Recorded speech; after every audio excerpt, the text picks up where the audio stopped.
ओम शांति।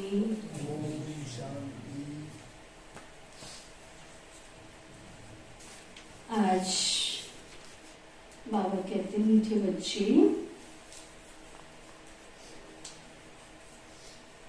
कछुए मिसल सब कुछ समेट कर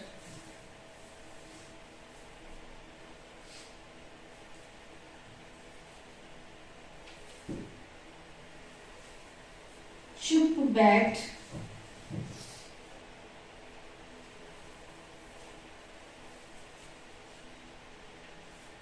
स्वदर्शन चक्कर फिराओ।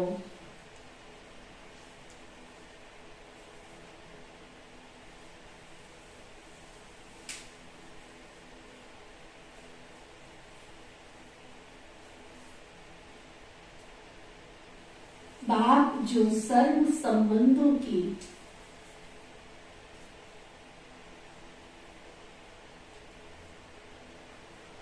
सैक्रीन है,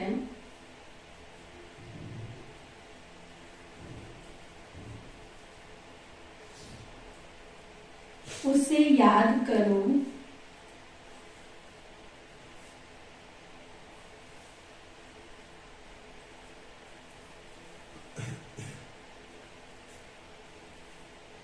तो तुम्हारे विकर्म विनाश हो जाएंगे।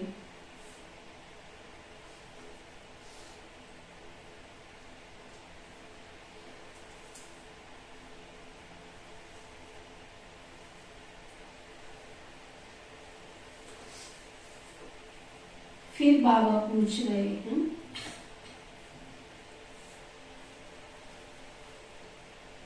ईश्वरीय कुल के बच्चों प्रति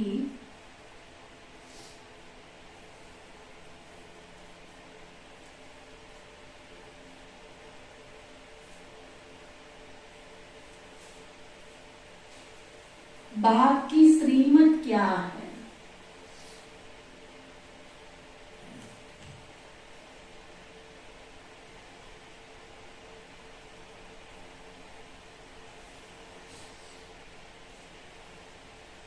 पूछ रहे हैं बाबा, बाबा की श्रीमत क्या है? क्या श्रीमत दी है बाबा ने?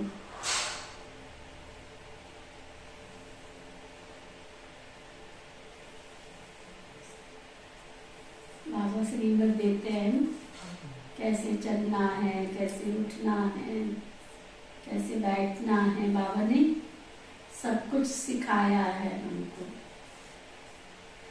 सुबह 3:30 बजे से अमृत वेले से लेकर के सारे दिन की दिनचर्या में बाबा ने हमको सब कुछ सिखाया है, सब कुछ बताया है। तो क्या श्रीमत दी है बाबा ने? बाबा बता रहे हैं, तुम जब ईश्वर के बच्चे बने,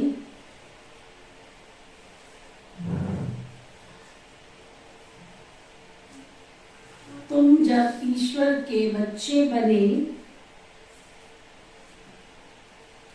उनके सम्मुख बैठे हो,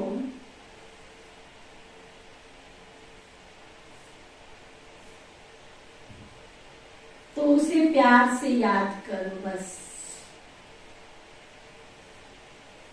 बाबा के बच्चे बने हो तो इतना तो कर सकते हैं ना हम सब, बाबा को प्यार से याद कर सकते हैं ना। उनकी श्रीमत पर चलो,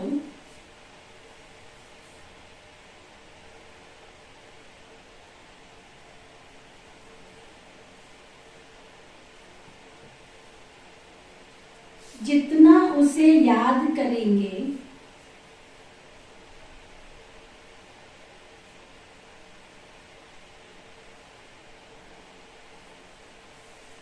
उतना नशा रहेगा।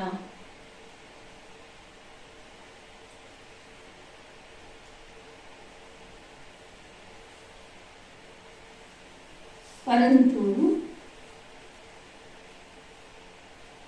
माया रावण देखता है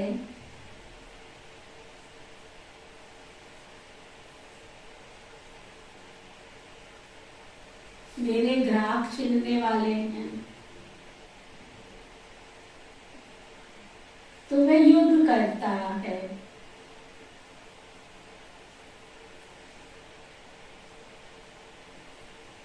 बाबा कहते हैं, बच्चे कमजोर मत बनो,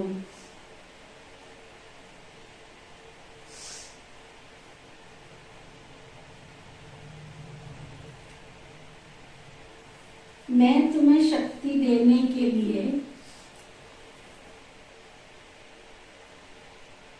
बैठा हूं ना।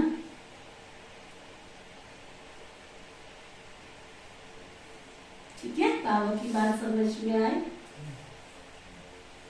कमजोर नहीं बनना है, परिस्थितियां चाहे जितनी भी हो, परंतु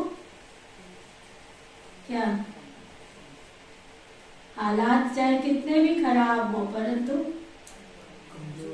बाबा बैठा है ना सबको शक्ति भरने के लिए। गीत है, धीरज धर मनवा धीरज धर, तेरे सुख के भरे दिन आएंगे, तकदीर का सूरज चमकेगा और गम के बादल छट जाएंगे। लेकिन पेशेंस रखना पड़ता है, ठीक है ना, धीरज रखना पड़ता है। 63 जन्म से हमने काल कोठरी में बैठ के तो कर्म किए हैं, पाप कर्म किए हैं, तो सिर पर पापों का बोझ इतना है, अब एक दम तो खत्म नहीं हो जाएंगे ना। तो जो कर्म भोगना है वो तो हमको भोगनी पड़ेंगी। जिसको हमने दुख दिया है वो दुख देने तो आएंगे ना हमारे पास। तो जो कष्ट हमने लोगों को दिए थे वो खात्मा करने के लिए चुप करने तो आएंगे ना हमारे पास।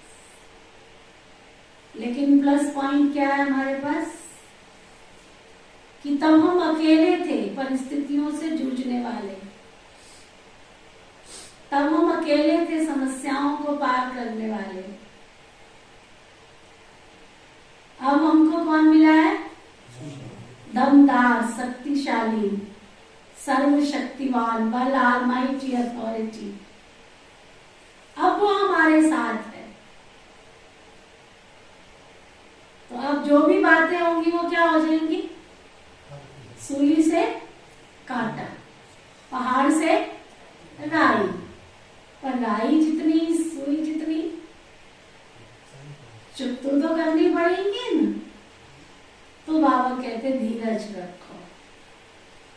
ओम शांति। ये कौन कहते हैं बच्चों को कि हे बच्चे,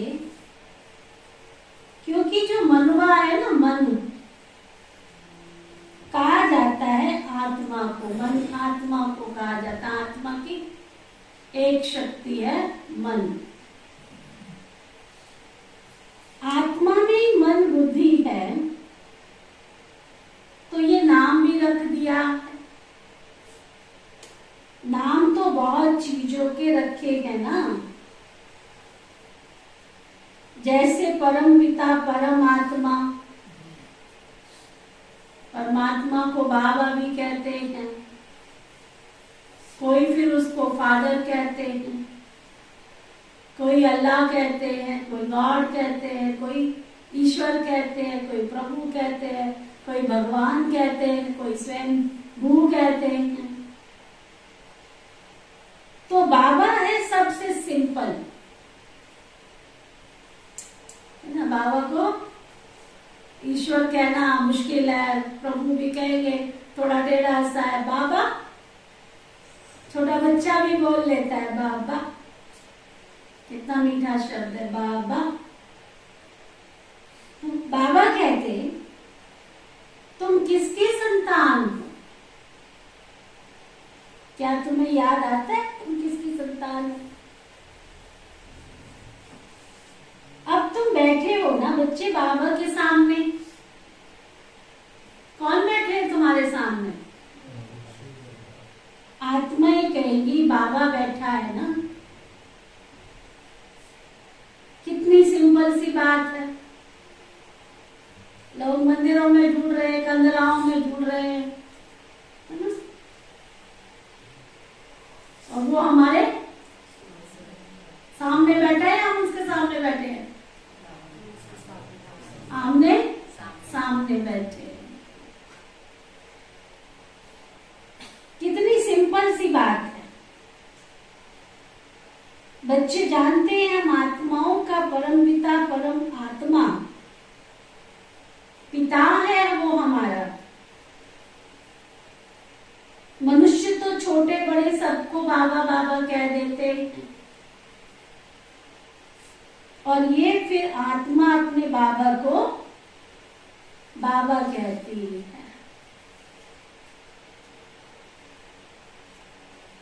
ओ गॉड फादर कहते हैं ना। अब शरीर के फादर को तो गॉड फादर नहीं कहेंगे। तुम जानते हो हम उस बाबा के सामने बैठे, तुम जानते हो हम उस बाबा के सामने। महाभारत में एक दृष्टांत आता है, बड़ा दिल को छूता है।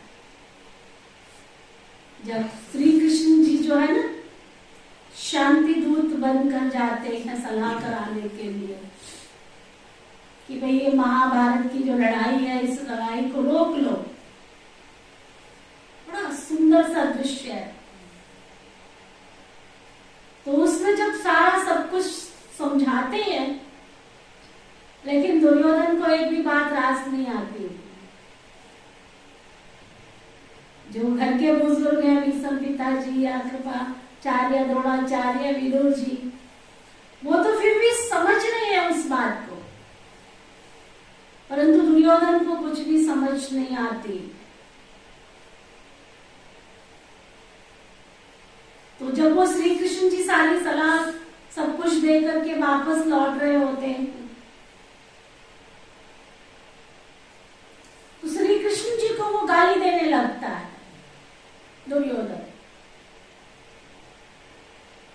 तो श्री कृष्ण जाते हैं, आराम से जा रहे होते हैं। वो कुछ उनको तो जो समझाना था, शांति दूत बन के आए थे, तो कुछ कर तो नहीं सकते थे।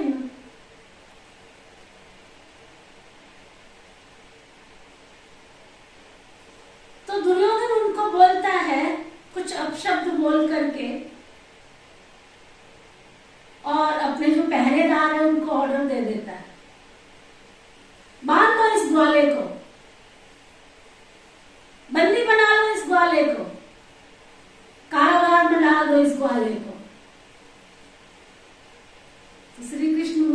आके कहते हैं, बांध लोगे तुम मुझे, रोक लोगे तुम मुझे, बंदी बना लोगे तुम मुझे, तो उसके जो चौकीदार है, पहरेदार, वो दौड़ने लगते हैं। तो श्री कृष्ण जी उस समय पर अपना वो स्वरूप दिखाते हैं। उसमें एक शब्द बोलते हैं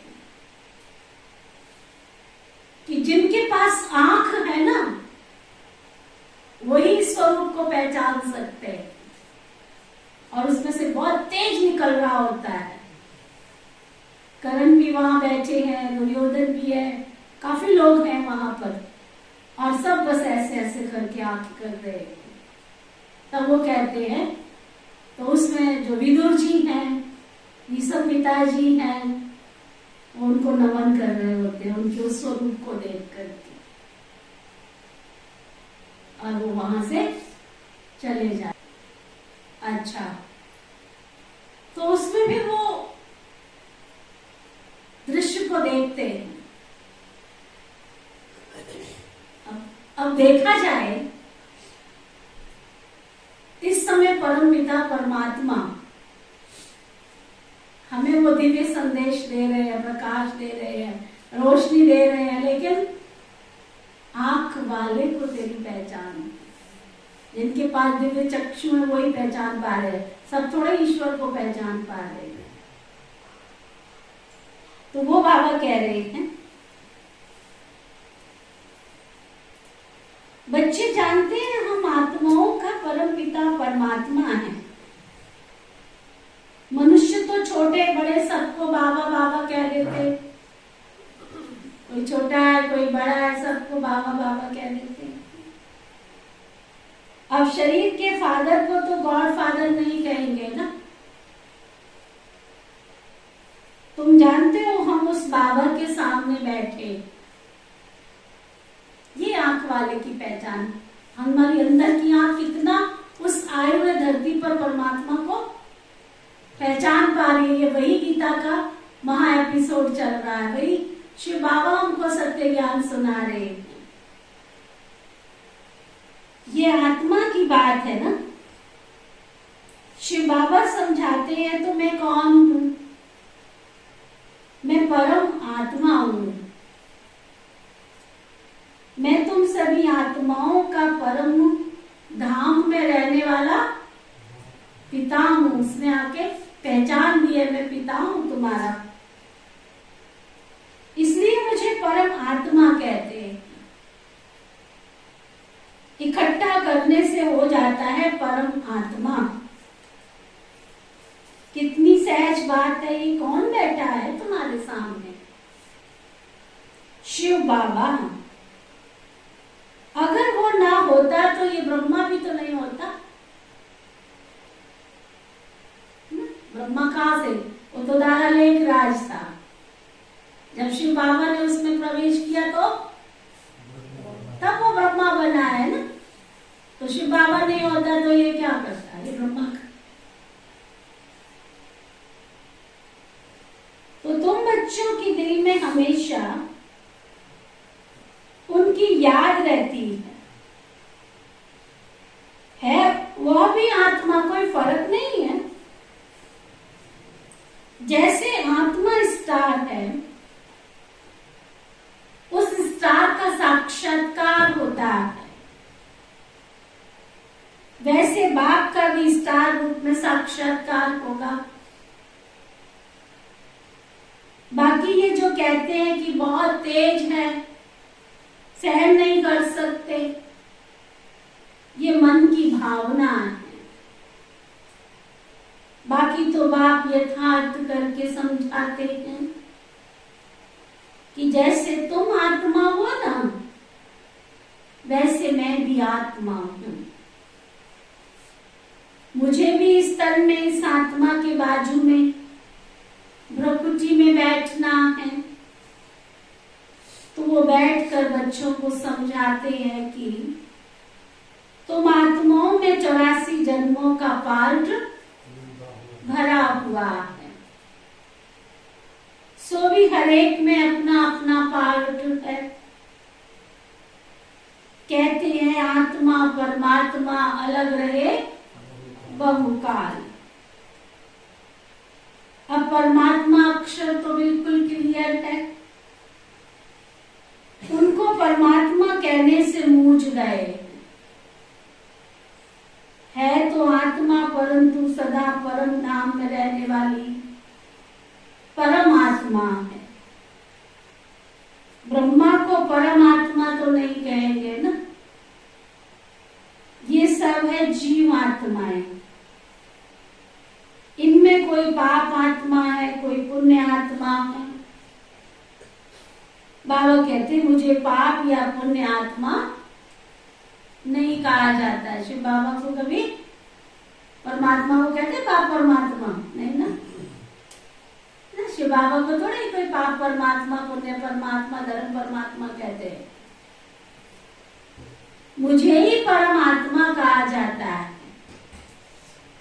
मेरा पार्ट भी एक ही है। कल्प में एक बार आता हूँ, एक बार आकर पति दुनिया को फिर मैं पावन बनाता हूँ। याद भी करते हैं कि पति पावन आओ, परंतु कोई समझते थोड़ी है कि हम पतित। क्या सुन रहे हैं सभी? क्या सुन रहे हैं?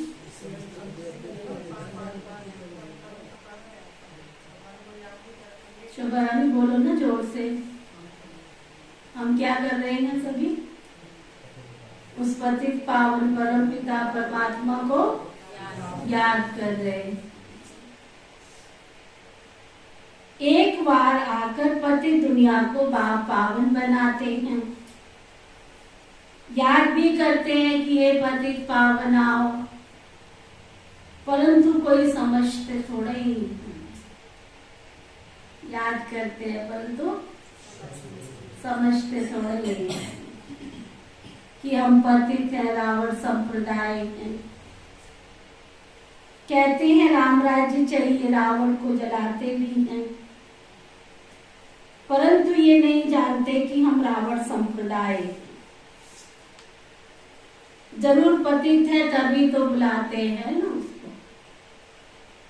कृष्ण को तो नहीं बुलाते, उनको तो परमात्मा नहीं कहते हैं। हम सबका बाप जो परम धाम से आया है, शिव बाबा जो परम धाम से आया, उसको परम आत्मा कहा जाता है। ईश्वर व भगवान कहने से रोला पड़ जाता है। तो बाप इस जीव आत्मा के द्वारा हमको समझाते हैं। तुमको कहते हैं बच्चे अशरीरी भव। क्या कहते हैं बाबा? अशरीरी भव।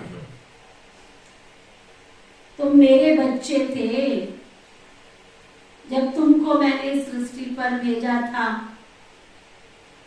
स्वर्ग में शरीर धारण करके आए, चक्कर लगाते लगाते अब तुमने 84 का चक्र पूरा किया।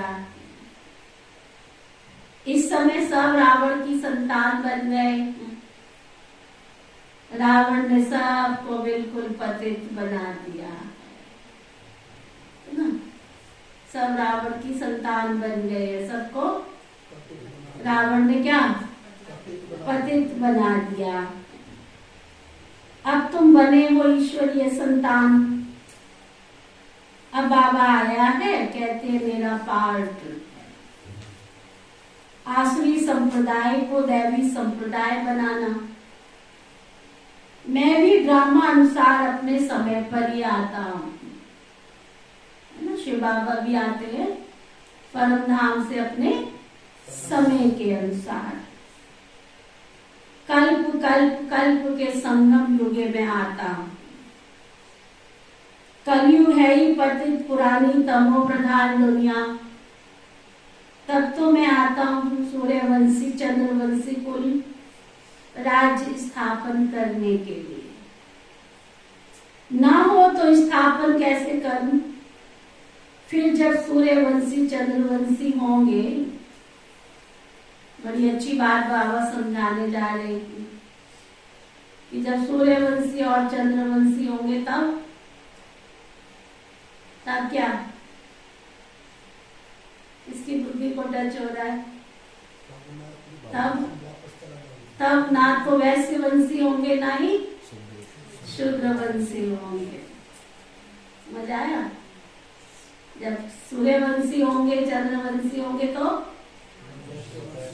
वैश्यवंशी और शूद्रवंशी नहीं होंगे। क्यों? क्योंकि वैश्यवंशी होते हैं द्वापर में और शूद्रवंशी होते हैं कलयुग में। तो सतयुग त्रेता में द्वापर और कलयुग की आत्माएं थोड़े यूं होंगी। अब तुम ईश्वरीय संतान बने। क्या बने हो सभी? और भविष्य में क्या बनेंगे? देवी संतान बने। तो फिर बाबा के साथ योग चाहिए जिससे विकर्म विनाश हो जाए। एवर हेल्दी एवर वेल्दी बनने के लिए स्वदर्शन चक्कर तो फिराना पड़े ना। एवर हेल्दी एवर वेल्दी बनने के लिए स्वदर्शन चक्कर फिराना पड़े ना। बाबा को याद करना, इसमें बहुत मेहनत है। क्या तो तुम मेहनत है बाबा को याद करने में। अपने पिता को याद करने में मेहनत है।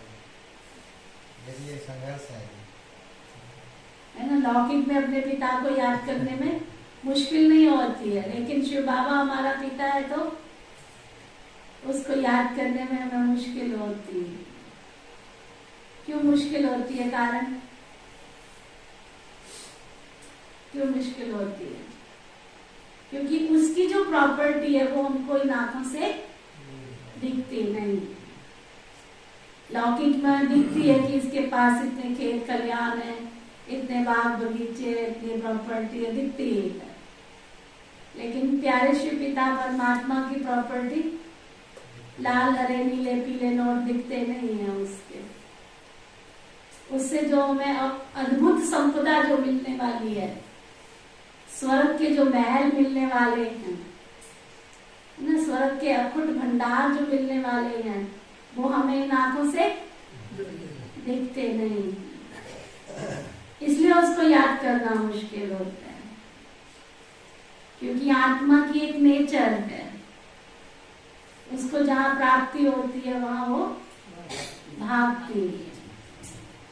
चाहे किसी से प्यार मिले तो प्यार वाले स्थान पर भागेगी, खुशी मिले तो खुशी वाले स्थान पर भागेगी, जहां उसको कुछ मिले। इसलिए बाबा रोज कहते हैं अपना चार्ट लिखो, आज मैंने बाबा से क्या क्या प्राप्त किया, मुझे क्या क्या मिला। उस खुशी को अंदर समाना सीखो। और जब तक हम ये अनुभव नहीं करेंगे, आत्मा को बार बार रियलाइज नहीं कराएंगे, अपने आप से बात नहीं करेंगे, अपनी गौर तो चढ़े नशा। ये ज्ञान है ही आत्मचिंतन करने का। जितना हम बार बार आत्मचिंतन करेंगे, बाबा की मुरली का चिंतन करेंगे, बाबा से जो हमें मिल रहा है उसका चिंतन करेंगे, तो अंदर ही अंदर खुशी बढ़ती चली जाए। ये चार्ट रखो, आज मैंने सारा दिन बाबा को कितना याद किया। जितना याद में रहेंगे उतना अतीन्द्रिय सुख मिलेगा। स्वार्थ से याद मत करो। स्वार्थ से मतलब स्थूल चीजों के लिए याद मत करना उसको। बेटे के लिए, दुकान के लिए, काम के लिए, इन सब चीजों के लिए मत याद करना शिव बाबा को। अंदर के सुख की प्राप्ति के लिए क्या कहते हैं, अतीन्द्रिय सुख पूछना हो तो किससे पूछो? गोपी वल्लभ की गोप और गोपियों से। तो मैं वो गोपी हूँ, मैं वो गोप हूँ, वो सुख मुझे मिलना चाहिए। उस सुख का अनुभव करो जो इंद्रिय से, हमारी पांचों इंद्रियों से परे का जो सुख है, जो अंतर आत्मा को सुख मिलता है, उस सुख को याद करो। तब कहा जाता है अतीन्द्रिय सुख पूछना हो तो गोपी वल्लभ की गोप और गोपियों से पूछ। वल्लभ कहा जाता है बाप को। बाप का रूप भी बेटे जैसा ही होता है, वैसे आत्माओं का बाप भी आत्मा ही है ना। परम धाम में रहने वाला है, अगर वो बीज नीचे चक्कर में चला है तो झाड़ ऊपर चला जाए। जैसे वो झाड़ होता है तो उनका बीज नीचे होता है, परंतु ये सृष्टि रूपी कल्प वृक्ष उल्टा है। शिव बाबा परम धाम में रहते और हम इस सृष्टि पर पार्ट बजाते। आत्माएं भी पार्ट बजाने ऊपर से नीचे आती हैं, ताल तालियां निकलती हैं। अब आप कहते हैं तुमको रावण ने कितना काला बना दिया है, बिल्कुल काला। अब तुमको गोरा बनना है। कृष्ण और नारायण दोनों को काला कर दिया। लक्ष्मी को गोरा बनाते हैं। ये भी देखो कितनी गहरा राज है, बहुत गहरा। राम जी को काला, कृष्ण जी को काला, सीता मैया को गोरा, राधा को गोरा और लक्ष्मी जी को भी गोरा दिखाते। क्यों? अरे कामचिता पर तो दोनों ही बैठे थे। कृष्ण के लिए कहते हैं तक्षक सर्प ने डसा। चलो मान लिया कृष्ण जी को तक्षक सर्प ने डसा, तो नारायण को किसने डसा? कुछ भी समझते नहीं। चित्र आदि भी रावण की मत पर बनाए हैं। अब बाबा आया है श्रीमत देकर रावण से लिबरेट करने के लिए, है ना? बाबा आया है श्रीमत देकर क्या? रावण से लिबरेट करने के लिए। मैं सबका सदगति दाता हूँ। श्री श्री 108 जगत गुरु का टाइटल भी इनका है। जगत की सदगति करते हैं। शिव बाबा जब आते हैं तो सारे जगत की गति और सदगति करते हैं। ग्रंथ में इनकी महिमा बहुत लिखी हुई है। सतगुरु सच्चा पातशाह सचखंड स्थापन करने वाला बाबा को ये सब कुछ कंठ था। ब्रह्मा बाबा जब साकार में थे ना, सब कुछ ग्रंथ साहिब, सुखमणि का सपाट, ये सब चीजें ब्रह्मा बाबा को बिल्कुल कंठस्थ थी, परंतु अर्थ कुछ भी पता नहीं था। अपने को बहुत रिलीजियस माइंडेड समझते थे। ब्रह्मा बाबा साकार में अपना अनुभव सुना रहे हैं कि मैं अपने आप को बहुत रिलीजियस माइंडेड समझते थे, परंतु थे तो रावण कुल के ना। अब तुम ईश्वर कुल के बने हो तो फिर कितना ना प्यार से बाबा को, कितना ना बाबा को याद करना चाहिए। बाबा आप कितने मीठे हो। करते हैं ऐसे बाबा को याद? क्या फुर्सत करती है? फिर प्यार कैसे मिलेगा बाबा से? प्यार को प्यार मिलता है ना। बाबा आप कितने मीठे हो,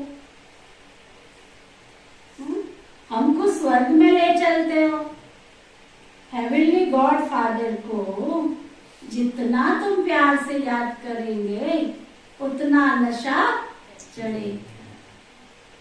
अब तुम बैठे किसके सामने हो? सुरमन भाई किसके सामने बैठे हो? दिखता है बाबा आंखों से? हाँ,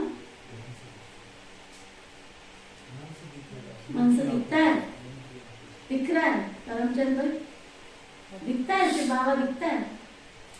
ये अभी देखने में लगे पड़े हैं, इंक्वायरी चल रही है। सही बातों में अभी अच्छा, हम किसके सामने बैठे? बाबा कहते हैं लाडले बच्चे, मैं तेरा परम पिता, तुम आत्माओं से बात कर रहा हूं क्या?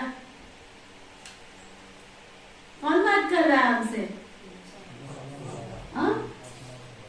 आत्माओं से बात कर रहा हूं। अब मेरी श्रीमत पर क्यों नहीं चलते हो? परंतु काम रूपी भूत कईयों को नीचे गिरा देता है। बाबा कहते कमजोर क्यों बनते हो? श्रीमत मिल रही है, फिर आश्रीमत पर क्यों चलते हो? जब मैं तुम्हें श्रीमत दे रहा हूं तो फिर आश्रीमत पर क्यों चलते हो? ये युद्ध तो करनी है ना। माया समझती है मेरे ग्राहक चिंते हैं, तो फिर वो लड़ती है। तुमको बाबा शक्ति दे रहा है ना, इतना पाठ पढ़ाते हैं, सब वेद शास्त्रों का सार समझाते हैं। अब ये सब बातें सूक्ष्म बतन में बैठ के तो नहीं समझाएंगे। दिखाया है विष्णु की नाभि से ब्रह्मा निकला, अब सूक्ष्म बतन में नाभि कहां से आई? देखो ना शास्त्रों में क्या क्या बातें बैठ के लिख दी। अभी तुमको जो नॉलेज मिल रही है ये परंपरा नहीं चलती है, ये यहाँ की यहाँ ही खलास हो जाती है। पीछे जो शास्त्र आदि बनाते हैं वो परंपरा से चलते हैं, फिर ये ज्ञान तो प्रायलोप हो जाता है। अभी हम सुन रहे हैं, फिर ये ज्ञान प्रायलोप हो जाता है। अब बाबा कहते हैं मेरी मत पर चलो, देही अभिमानी बनो, इसमें दौड़ी लगाकर मेरे गले का क्या हार बनो। बाबा कहते मेरे गले का हार बनो। ये बुद्धि की दौड़ी है ना, ये सन्यासी नहीं कह सकते कि अशरीरी भव मामेकम याद करो। परमात्मा सभी को कहते हैं क्योंकि मेरी संतान है ना सभी। शिव बाबा बार बार अभ्यास कराते, बार बार कहते हैं। क्यों कहते हैं शिव बाबा बार बार? तुम्हारे बच्चे हैं। तुम बाबा के बच्चे हो ना, बाबा को तरस पड़ता है। तुम नहीं पहचान रहे हो, तुम नहीं पहचान रहे हो, बात अलग है। बाबा को पहचान मिली है कि ये मेरे बच्चे हैं, तभी तो इतने लाखों करोड़ों में से ढूंढ करके ले आता है। संगम युग पर एक ही तो काम है। वो भक्ति का एक गीत गाते हैं ना, तेरे द्वार खड़ा भगवान भगत गर्दे झोली। सुना है ना गीत? बड़ा सुंदर गीत है। तेरे द्वार खड़ा भगवान भगत गर्दे झोली। अब भगवान द्वार पे खड़ा है, बच्चों को कह रहा है, बच्चे मैं तुम्हें सब कुछ देने आया हूँ, तुम मेरी झोली में क्या डाल दो? ये काम क्रोध लोभ मोह अहंकार सब मेरी झोली में डाल दो। परंतु सम्मुख बच्चे सुनते हैं, सारी दुनिया तो नहीं सुनती। शिवरात्रि मनाते हैं, शिव का मंदिर भी है, जरूर आया है, परंतु शिव का इतना बड़ा चित्र तो है नहीं। वह तो जैसे स्टार है। अगर कहो तो कहेंगे क्या मंदिर में चित्र रॉन्ग रखे हैं? इसलिए बाबा समझाते बच्चे मैं भी आत्मा हूं, सिर्फ तुम जन्म मरण में नहीं आते हो। बाबा कहते तुम जन्म मरण में आते हो, मैं जन्म मरण में नहीं आता हूं। अगर पतित पावन ना कहे तो समझेंगे नई दुनिया बनाते हैं, प्रलय हो जाती है, फिर नई सृष्टि क्रिएट करते हैं, परंतु उनको पतित पावन कहा जाता है।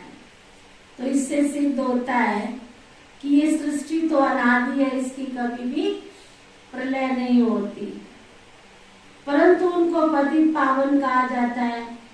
तो इससे सिद्ध होता है कि ये सृष्टि तो अनादि है।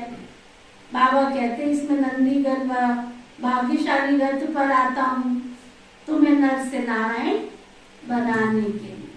ये ब्रह्मा कौन है? नंदीगण। इस भाग्यशाली रथ में मैं आता हूँ। सब चाहते हैं हम सूर्यवंशी बने।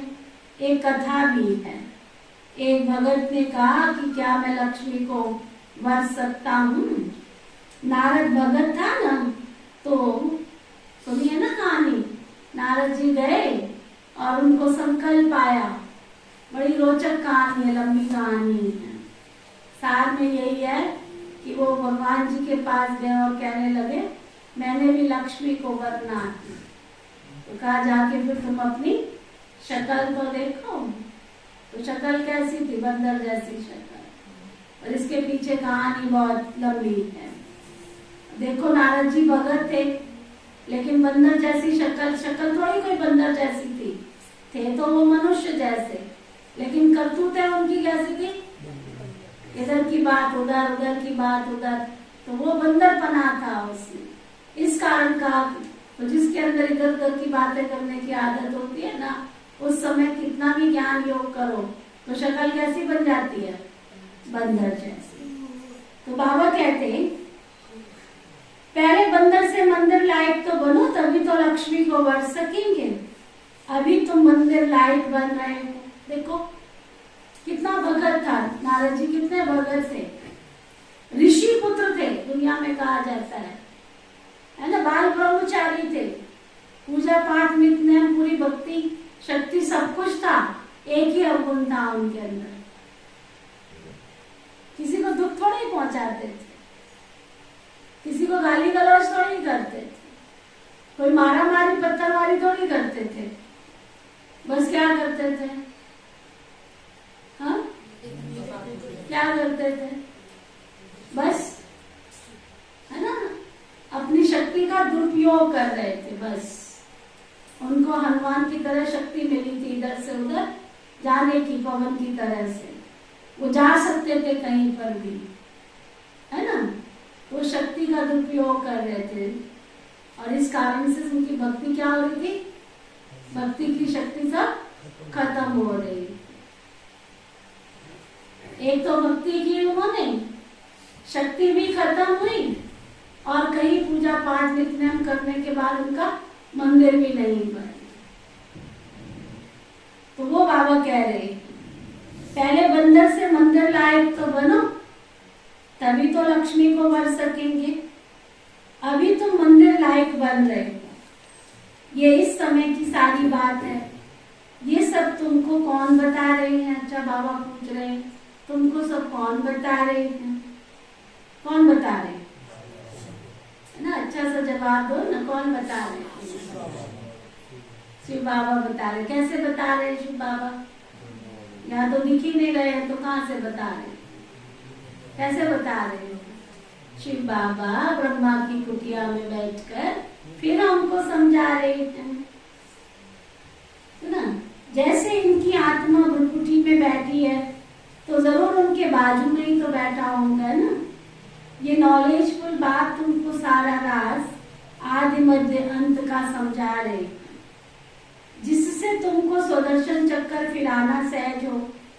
सुदर्शन चक्कर फिराने से तुम्हारे विकर्म भी विनाश होंगे, नहीं तो बहुत सजाए खाएंगे, है ना। अगर बाबा को याद नहीं करेंगे, स्वदर्शन नहीं करेंगे, अपने आप का दर्शन नहीं करेंगे, सुदर्शन श्रेष्ठ चिंतन नहीं करेंगे, तो फिर तो विकर्म विनाश नहीं होंगे, फिर विजय माला में भी नहीं आ पाएंगे। तो इसलिए कछुए मिसर जब फ्री हो तो चुप बैठकर चक्कर को फिराओ। अब तुमको घर वापस जाना है, ये अंतिम जन्म पवित्र रहो। इसको कहा जाता है लोक लाज पतित पने की मर्यादाएं तोड़कर। बाबा कहते और कोई को याद नहीं करो, बस आप मुए तो बोलो, आप मुए तो मर गई दुनिया। अशरीरी बन मेरे को याद करो तो तुम्हारे विकर्म विनाश हो जाएंगे। मरना तो सबको ही है। अमर भव का वरदान कौन कौन लेकर आए? कौन कौन लेके आए इस क्लास में?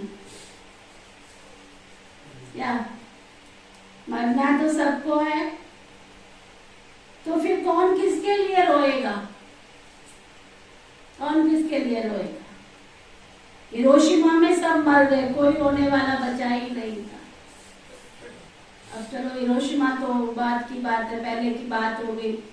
अब आप देखो यूक्रेन की और रसिया की लड़ाई चल रही है कि बंद हो गई? अभी कितने लोग रोज मर रहे हैं।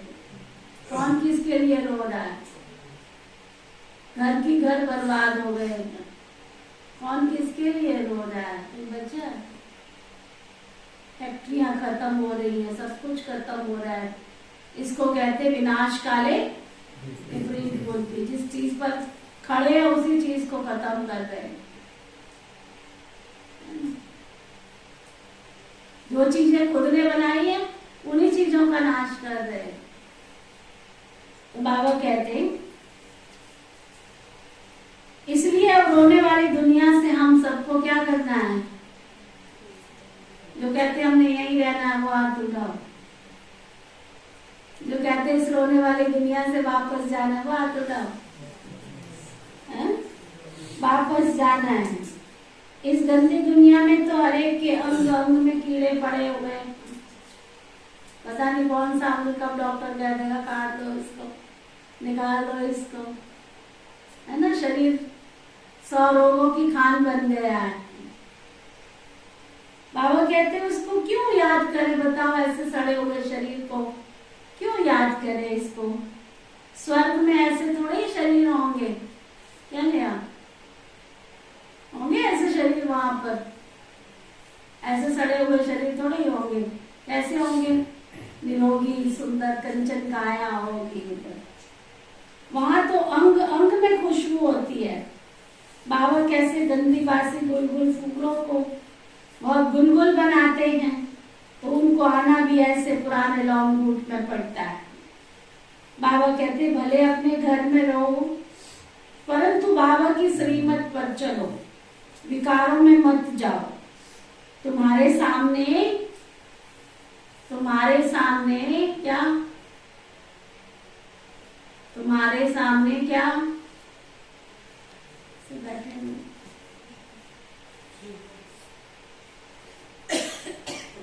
क्या तुम्हारे सामने? तो बोलने में खुशी खुशी झूम के बैठना चाहिए ना क्लास में। एक उधर आके बैठ के सो गई, एक इधर आके बैठ के सो गई। कौशल्या माता तो मेरी सोने के लिए आती है चल के। 1 मिनट आप नहीं खोलेगी, 1 मिनट भी आएगी, चपड़ी लगाएगी, बैठ जाएगी, बस अंतर ध्यान हो जाएगी। तुम्हारे सामने बाबा बैठा है, शिव बाबा बैठा है ना। पलक झपकनी भी नहीं चाहिए, तुम्हारे सामने बाबा बैठा है। भूलो मत। अच्छा गीत है, धरती को आकाश पुकारे। धरती पर रहने वालों को आकाश में रहने वाला बाबा पुकारते।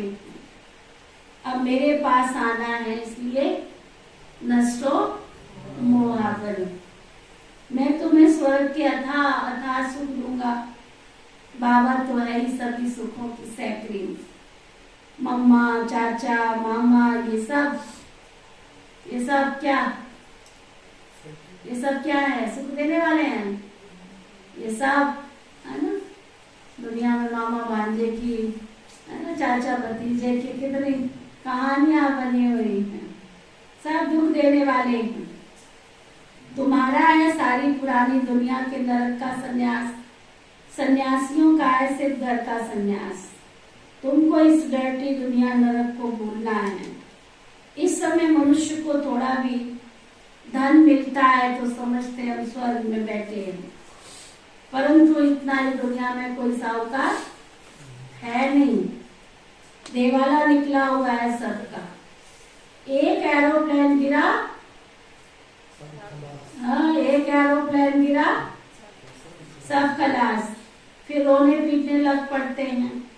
स्वर्ग में तो वहां एक्सीडेंट आदि की कोई बात होती नहीं है, कोई भी रोता पीटता नहीं है। बाबा कहते हैं अच्छा तुम स्वर्ग में हो तो खुश रहो। बाबा कहते हैं, तो ये आगे बाबा को कहता हम तो स्वर्ग में बैठे हैं। बाबा कहते हैं अच्छा खुश रहो, मैं तो आया हूँ गरीबों के लिए, वो तो नर्क में है ना। दान भी गरीबों को दिया जाता है। साहूकार साहूकार को दान करते हैं क्या? साहूकार साहूकार को दान करते हैं क्या? मैं तो सबसे साहूकार हूँ और मैं गरीबों को दान देता हूँ। इस समय के साहूकार तो अपने धन के, अपने फैशन के नशे में चूर हैं। अच्छा, बाबा समझानी देते हैं, ये इंद्रप्रस्थ है। ये क्या है? आज बाबा इंद्रप्रस्थ में आए हैं। ये इंद्रप्रस्थ है। यहाँ हंस मोती चुगेंगे, है ना। जो भी यहाँ आए हैं हंस है, वो मोती चुगेंगे। बाकी जो बगुले होंगे वो तो पत्थर ही उठाएंगे। इसलिए बाबा कहते हैं यहाँ हंस गुणग्राही आने चाहिए। बगुले माना अब गुण देखने वाले बाबा को नहीं चाहिए। समझा? अच्छा, मीठे मीठे सिकीलधे बच्चों प्रति माता पिता बाप दादा का याद प्यार और गुड मॉर्निंग। रूहानी बाप की रूहानी बच्चों को नमस्ते। हम सब रूहानी बच्चों की दिल व जान से व प्रेम से नमस्ते नमस्ते नमस्ते जी। धारणा के लिए मुख्य सार। बाबा की श्रीमत पर चल।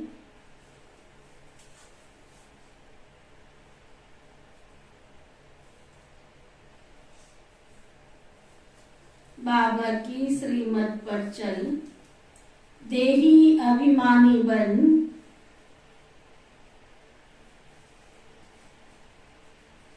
बाप के गले का हार बनना है।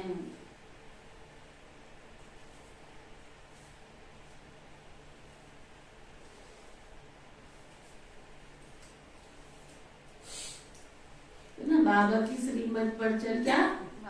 बाबा के गले का हार बनना है। बाबा की याद में रहे।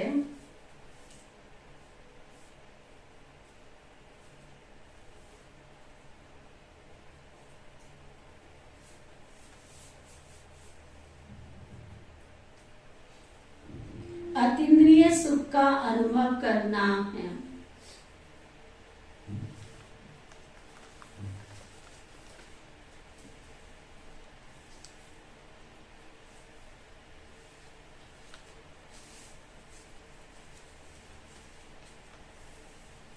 इस दुनिया से पूरा पूरा नष्टो हुआ बनना।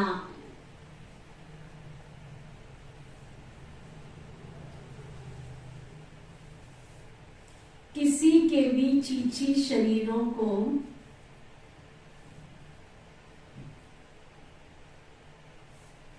याद नहीं करना है।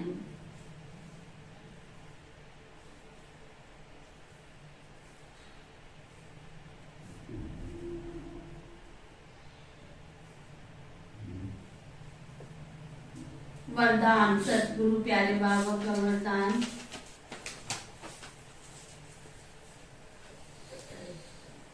सेवा के बंधन द्वारा कर्म बंधनों को समाप्त करने वाले विश्व सेवाधारी भव। सेवा के बंधन द्वारा कर्म बंधनों को समाप्त करने वाले विश्व सेवाधारी भव। देखो बाबा ने क्या कहा? सेवा को ही बाबा ने कहा क्या? बंधन। अगर जितनी बाबा के दिल से प्यार से सेवा करोगे, जो आपके पास हुनर है, जो हुनर है आपको ज्ञान सुनाने का, ज्ञान सुनाने की सेवा करो। आपको भगवान के घर की स्थूल कार्य करने की कोई हुनर है, कईयों को सिलाई बहुत अच्छी आती, बाबा के घर के बहुत सारा सिलाई का कारोबार होता है, सिलाई करो ना। ड्राइविंग की सेवा है ड्राइविंग की सेवा करो, बाग बगीचे संभालने की है कला, बाग बगीचे संभालो। अच्छा कुछ भी नहीं आता है तुमको, चलेगा, चौकीदारी कर सकते हो, बाबा के घर में चौकीदार भी चाहिए, बाबा के घर में बैठे रहो बस, कोई आया कोई गया, सिर्फ इतना ही तो बताना है, ये आया ये गया। अच्छा बैठ जाओ बाबा के घर में आके, कोई भी आया ज्ञान सुनाने की सेवा करो, मुरली सुना लो। अगर जितना बाबा के घर की सेवा में अपने मन को लगाएंगे तो इसको क्या कहा जाता है, सेवा का बंधन। इस बंधन में बंध जाओ, मन को बांध लो बाबा की सेवा में, सफाई की सेवा, बर्तनों की सेवा, बहुत सारी सेवाएं हैं। तुम पूछो तो सही कि मैं ये सेवा कर सकती हूँ, सेवा करने वाले तुम बनो। तो सेवा के बंधन द्वारा, कौन सा बंधन बता रहे बाबा, सेवा के बंधन द्वारा कर्म बंधनों को समाप्त करने वाले। जैसे जैसे बाबा के घर की सेवा करोगे तो दुनिया के जो कर्म बंधन है ना वो स्वतः ही खत्म हो जाएंगे। तो कर्म बंधनों को समाप्त करने वाले विश्व सेवाधारी भव, तो विश्व के सेवाधारी बन जाएंगे, विश्व सेवाधारी। प्रवृत्ति में रहते हुए कभी ये नहीं समझो कि हिसाब किताब है, कर्म बंधन है,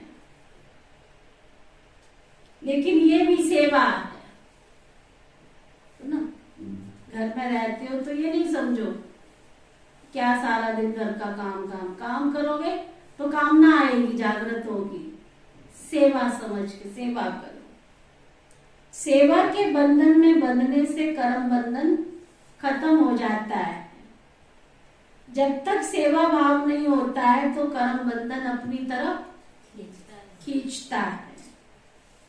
कर्म बंधन होगा तो दुख की लहर आएगी और सेवा का बंधन होगा तो खुशी होगी। इसलिए कर्म बंधन को सेवा के बंधन से समाप्त करो। विश्व सेवाधारी विश्व में जहां भी जाएंगे ना, विश्व सेवार्थ, उनके हर कदम में क्या होगा, सेवा सेवा सेवा।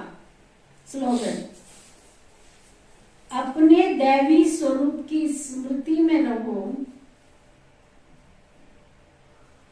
अपने दैवी स्वरूप की स्मृति में रहो तो आप पर किसी की भी व्यर्थ नजर नहीं जा सकते।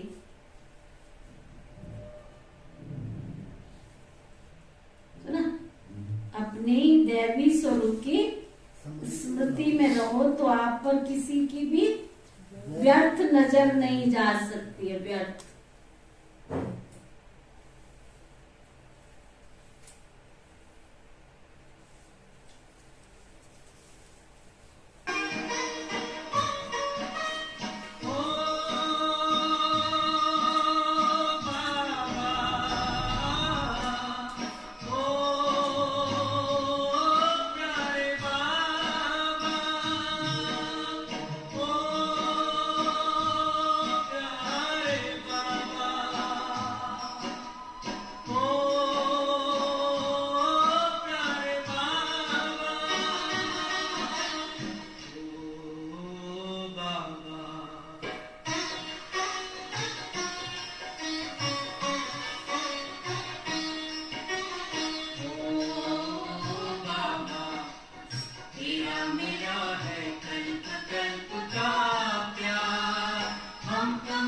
बलिहार बाबा, तुम हम पर बलिहार।